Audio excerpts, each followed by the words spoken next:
Welcome, ladies and gents, to Pancake TV. Today we have got something very, very special. At this key juncture in Britain's future, Pancake TV is proud to bring you the election pancake, where we will see if a pancake can tell us anything about what may happen and what the future may hold for the electorate as the election approaches. We have a pancake filled with three types of food that represent the three main parties contesting the election.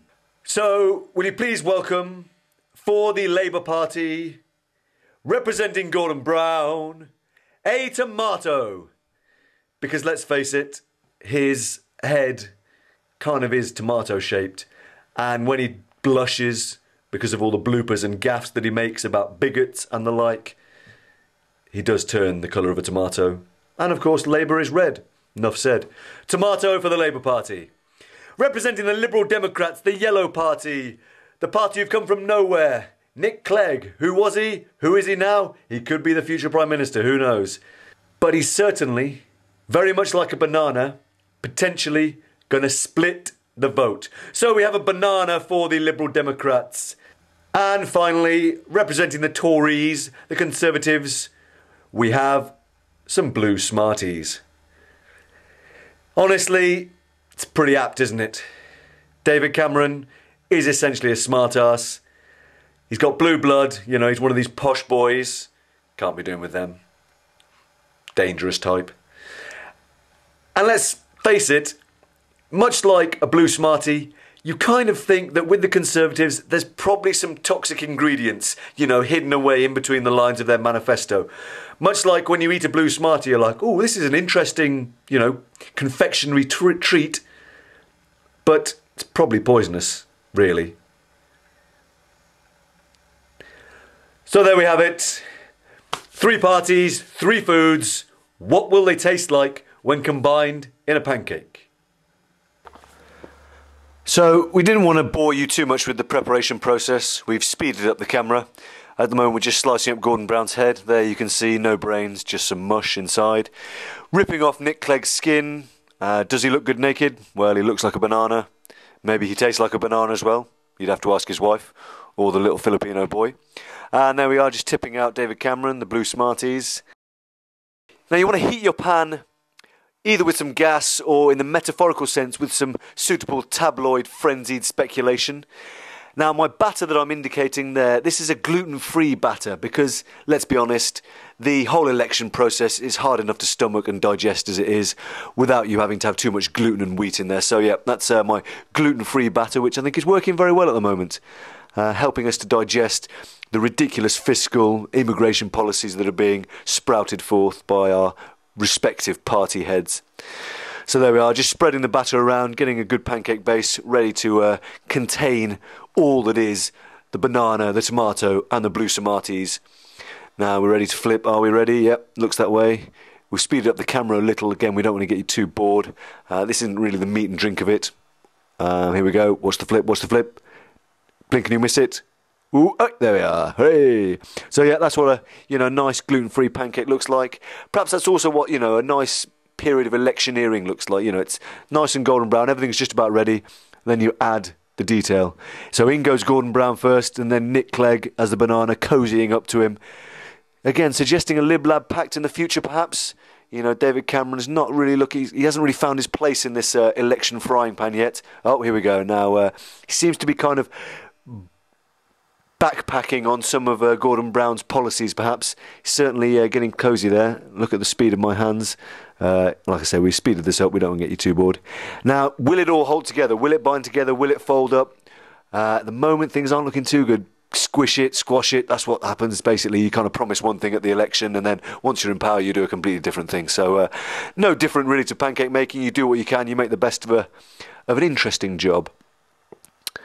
So there we are, everything getting ready, just probably trying to melt David Cameron a bit, make sure his hardline policy on immigration and gay rights is a little softened. And it's all ready for the plate, it's ready for the viewer digestion, ready for the electorate to consume. And other ridiculous metaphors. So there we have it, nice bit of video effects there fading into the finished product. Going to cut it up now so that it's ready for consumption by our poll takers. We have 3 members of the public, one of whom is me, because I couldn't get my brother to volunteer. And yeah, let's see what the final outcome is like. Here we are.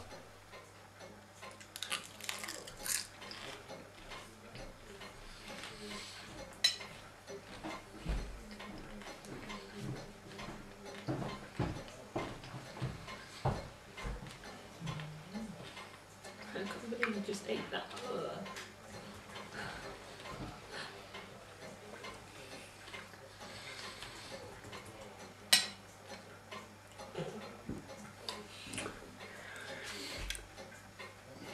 That is actually surprisingly tasty.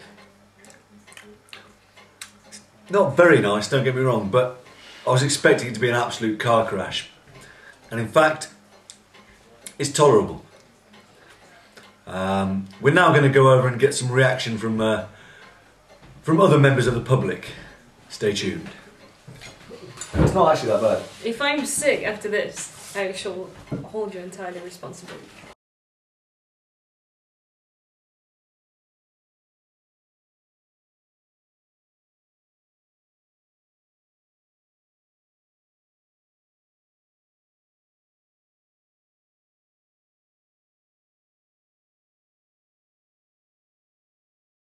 Able to stomach the election. This is wrong.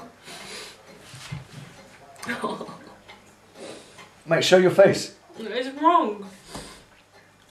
It's not nice. Not nice. Did you get a bit of Smartie and a bit of tomato? And banana? Yeah, I've got all 3 ingredients, all 3 parties. Alright. And it's exactly how I feel about them. Wrong. Yeah. Alright, okay. Good preparation.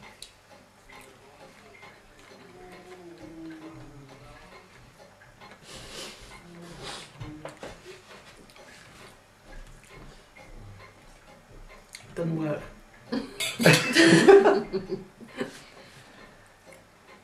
What's your verdict? I'll take the tomato. The tomato and the banana, great. Conservatives in there, yuck. Yeah. David Cameron's just spoiling the party. Yes, David Cameron resurrects the whole thing. Yeah. Alright. Yeah. Could be a future disaster, that. Right, well, thank you very much for your opinion, culinary and political. Much appreciated. So there we have it.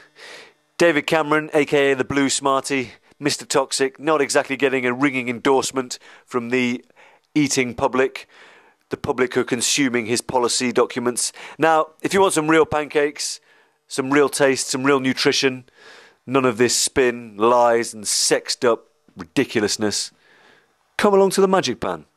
It's Leamington's finest pancake house. It's Leamington's first pancake house. And we hope to welcome you soon.